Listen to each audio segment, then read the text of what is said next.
மானட வாழ்க்கை அரித்தானது, அதை மண்ணில் வீசுவது தவறானது. எப்பொழுது கிடைத்துள்ளது இந்த நல்ல வாழ்க்கை? எப்பொழுதும் எப்பொழுதும் கிடைக்காது.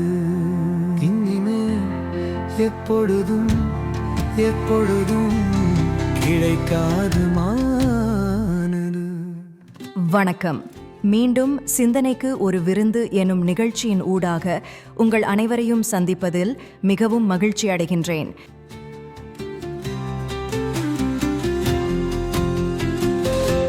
நீர்மேல் குமிழி எனும் கூற்றை நினைத்தால் அதுதான் உந்தன் வாழ்க்கை.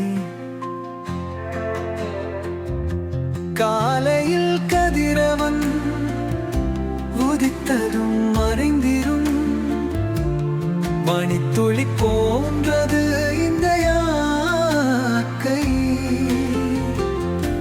குருவரின் உரையை கேளுங்கள், கேட்டதை நடைமுறையாக்குங்கள். அனுதினம் அமைதியின் அனுபவத்துடனே ஆனந்தமாக வாழுங்கள். நாங்கள் சந்தைக்கோ அல்லது கடைக்கோ பொருட்கள் வாங்கச் செல்லும் பொழுது அந்த கடையில் இருக்கும் எல்லா பொருட்களையும் வாங்கி வீட்டிற்கு எடுத்து வருவதில்லை. எங்களுக்கு என்ன தேவையோ அவற்றை மட்டும் தேர்ந்தெடுத்து வீட்டிற்கு எடுத்து வருகின்றோம். அதுபோலவே இந்த நிகழ்ச்சியிலும் பல்வேறு விதமான கருத்துக்கள் முன்வைக்கப்படுகின்றன. ஆனால் எவையெல்லாம் உங்களுக்கு அர்த்தமுள்ளதாக தெரிகின்றதோ, எவையெல்லாம் உங்களுக்கு தேவை போல தோன்றுகின்றதோ அவற்றை மட்டும் எடுத்துக்கொள்ளுங்கள். மற்றவற்றை அப்படியே விட்டுவிடுங்கள். சரி, வாருங்கள், இப்பொழுது நிகழ்ச்சியை ஒரு அழகான பாடலுடன் ஆரம்பிப்போம்.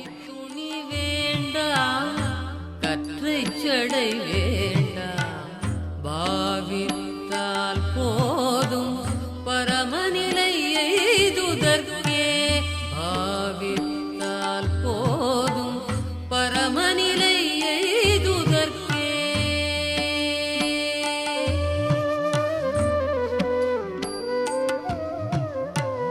சாத்திரங்கள் வேண்டாம், சதுர்மறைகள் ஏதுமில்லை. சாத்திரங்கள் வேண்டாம், சதுர்மறைகள் ஏதுமில்லை. தோத்திரங்கள் இல்லை, குளம் தொட்டு நின்றால் போதுமடா.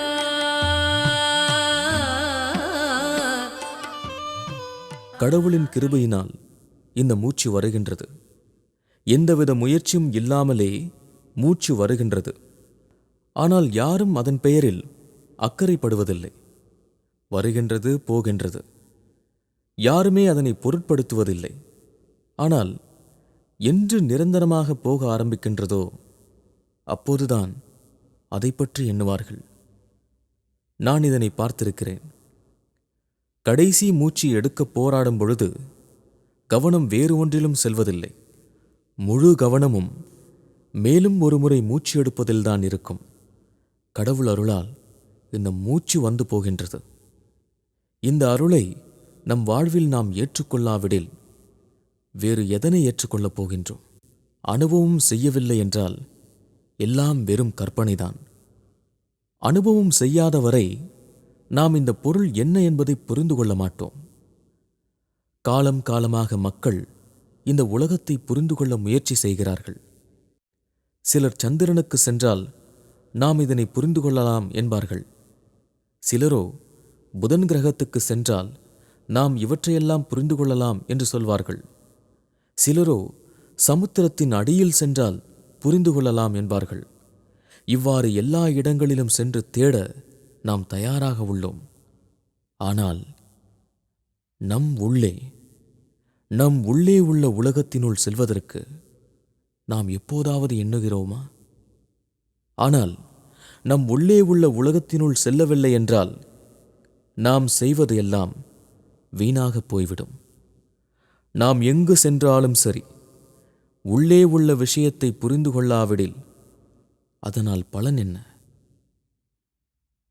நாம் யார் உங்களுக்கு உங்களது நண்பர்களை தெரியும், உங்களது உறவினர்களை தெரியும். ஆனால் உங்களுக்கு உங்களை தெரியுமா? நீங்கள் யார்?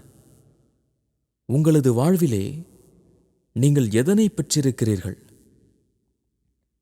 இந்த வாழ்வில் எதனை சேமித்து வைத்திருக்கிறீர்கள்? உண்மையிலேயே இந்த வாழ்க்கை ஒரு கோப்பை என்றால் அதனுள் எதை போட்டிருக்கிறீர்கள்? இந்த கோப்பையினுள்ளே என்ன உள்ளது? இந்த பாத்திரத்தினுள் சூதுவாது உள்ளது என்றால் அதனால் ஒரு பலனும் இல்லை. இதனுள் அறியாமை உள்ளதென்றால் அதனால் ஒரு பலனும் இருக்காது. ஆனால் இந்த பாத்திரத்தினுள் உண்மையான அன்பு உள்ளதென்றால் உண்மையில் இந்த பாத்திரம் அன்பினாலே ஒளி வீசும்.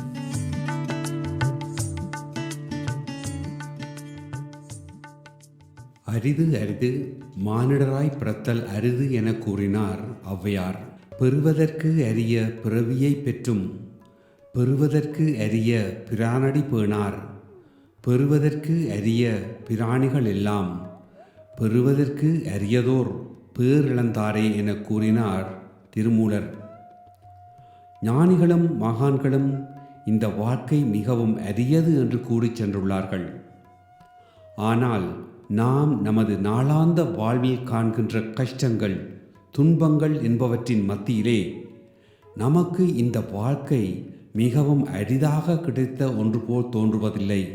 ஆனால் ஞானிகளும் மகான்களும் கூறியவை பொய்யாக இருப்பதற்கு சாத்தியமில்லை. அப்படி பார்த்தோம் என்றால் இங்கு நாங்கள்தான் பிழையான இடத்தில் ஆனந்தத்தை தேடுகின்றோமோ, நிம்மதியை தேடுகின்றோமோ என்பது போல கேள்வி எழுகின்றது. அதற்கு ஒரு அழகான கதை உள்ளது. இனிமையான காலை வேளையில் அந்தப்புரத்தின் மாடியிலே மகாராணி தனது கூந்தலை உலர்த்தி கொண்டிருந்தாள். அப்பொழுது அங்கு வந்த ஒரு காகம் அவளது மினுங்கும் சங்கிலியை எடுத்துக்கொண்டு பறந்து சென்று விட்டது. எங்கு தேடியும் அதனை காணவில்லை. மகாராணியும் அந்த சங்கிலிதான் வேண்டுமென்று அடம் பிடிக்க அரசனும் சங்கிலியை கண்டுபிடித்து கொடுப்பவர்களுக்கு பாதி ராஜ்யம் தருவதாக அறிவித்து விட்டான். அப்பொழுது தெருவோரம் ரோந்து சென்ற படையினரின் கண்களில் அந்த சங்கிலி தென்பட்டது. அதனை ஒரு அழுக்கடைந்த சகதியில் அவர்கள் கண்டார்கள். பாதி ராஜ்யம் கிடைக்கும் என்பதால் உடனே அவர்கள் அந்த சகதியில் இறங்கி தேட ஆரம்பித்தார்கள். ஆனால் அது அவர்களுக்கு கிடைக்கவில்லை. அப்பொழுது அங்கு வந்த படைத்தளபதியும் சகதியில் சங்கிலியை கண்டு அவரும் அதில் இறங்கி தேட ஆரம்பித்தார். ஆனால் அவருக்கும் அது கிடைக்கவில்லை. அப்பொழுது அங்கு வந்த அரசனும் சகதியில் சங்கிலியை கண்டான். பாதி ராஜ்யத்தை கொடுக்க மனம் இன்றி அவனும் அதனுள் இறங்கி தேடினான். அப்பொழுது அங்கு வந்த ஞானி ஒருவர் எல்லோரும் சகதியில் இருப்பதை கண்டு வேடிக்கை பார்த்தார். அவர் அரசனிடம், நீங்கள் அனைவரும் சகதியில் ஏன் இருக்கிறீர்கள் என்று கேட்க, அரசனும், இது மிகவும் புதிராக உள்ளது. மகாராணியின் சங்கிலியை காகம் இங்கே போட்டுவிட்டு சென்று விட்டது. வெளியில் இருந்து பார்க்கும் பொழுது அது தெரிகிறது, ஆனால் உள்ளே குதித்து பார்க்கும் பொழுது அது மறைந்து விடுகிறது என கூறினான். ஞானியும் சிரித்துவிட்டு அங்குள்ள மரத்தின் கிளையை நோக்கி காட்டினார். அங்கு அந்த மரத்தின் கிளையில் சங்கிலி தொங்கிக் கொண்டிருந்தது. ஞானியும், உங்களுக்கு சங்கிலி தேவை என்றால் மரத்தில் ஏறி சங்கிலியை எடுத்துக்கொள்ளுங்கள். சகதியில் தெரிவது அதனது பிம்பம் மட்டுமே என கூறி சென்றார்.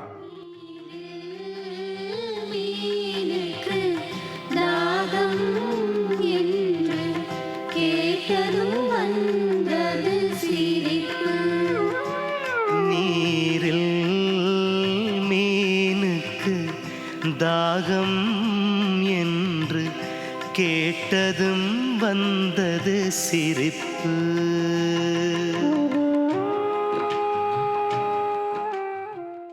இன்று உலகம் ஓடிக்கொண்டிருக்கும் நிலையில் நம்மில் பலரும் பொருட்களைத்தான் அதிகம் தேடி தேடி சேர்க்கிறோம். வாழ்வில் எவ்வளவு பொருட்களை சேர்க்கிறோமோ அவ்வளவு மகிழ்ச்சியாக இருப்போம் என எண்ணுகிறோம். ஆனந்தம் மற்றும் அமைதி தேவை என யாராவது கூறும் பொழுது அதனை நின்று கேட்பதற்கு கூட நம்மிடம் நேரம் இருப்பதில்லை. வீட்டினுள் கால் வைப்பதற்கு கூட இடமில்லாத அளவு பொருட்கள் நிறைந்துள்ளன. ஆனால் அமைதியும் ஆனந்தமும் அங்கு உள்ளதா என்பது கேள்விக்குறியாகவே உள்ளது. ஆத்ம ஞானம் இல்லாமல் மனிதன் அலைகின்றானங்கும் இங்கும். ஆத்ம ஞானம் இல்லாமல் மனிதன் அலைகின்றானங்கும் இங்கும். தன் வயிற்றில் கஸ்தூரி இருந்தும் மானோ அதையே வனத்தில் தேடும் என்று கேட்டதும் வந்தது சிரிப்பு.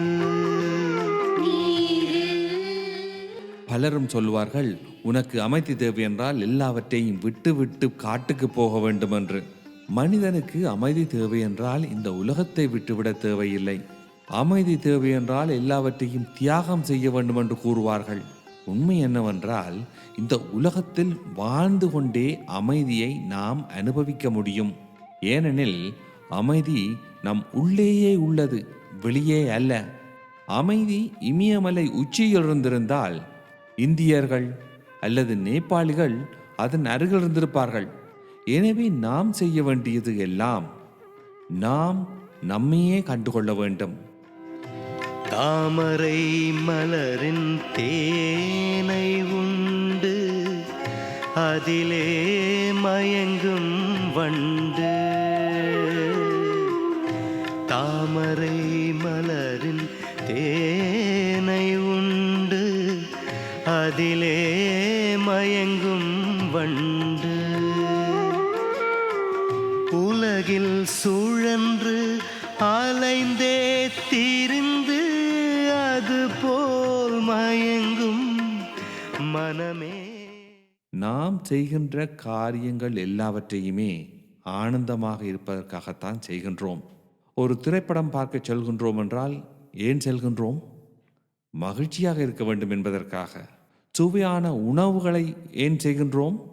ஆனந்தமாக இருப்பதற்காகத்தான் நாம் என்னவெல்லாம் செய்கின்றோமோ அவற்றையெல்லாம் செய்கின்றோம்.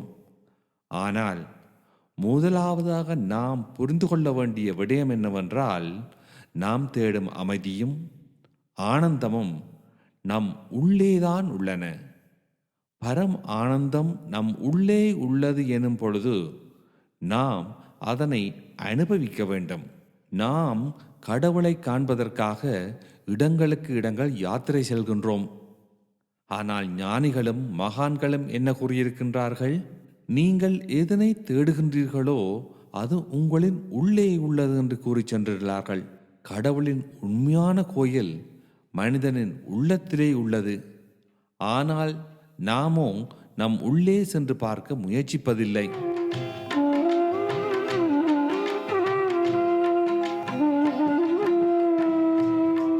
தவயோகியரும் மாமுனிவர்களும் தியானம் தினம் தினம் செய்யும். தவயோகியரும் மாமுனிவர்களும் தியானம் தினம் தினம் செய்யும். அந்த அற்புத அழியா பொருளோ இருப்பது உந்தன் இதயத்திலே.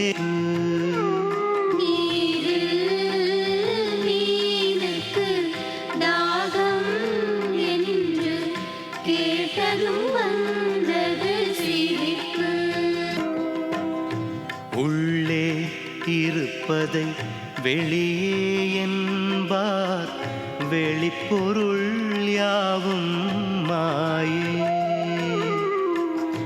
உள்ளே இருப்பதை வெளியே என்பார், வெளிப்பொருள் யாவும் மாயே.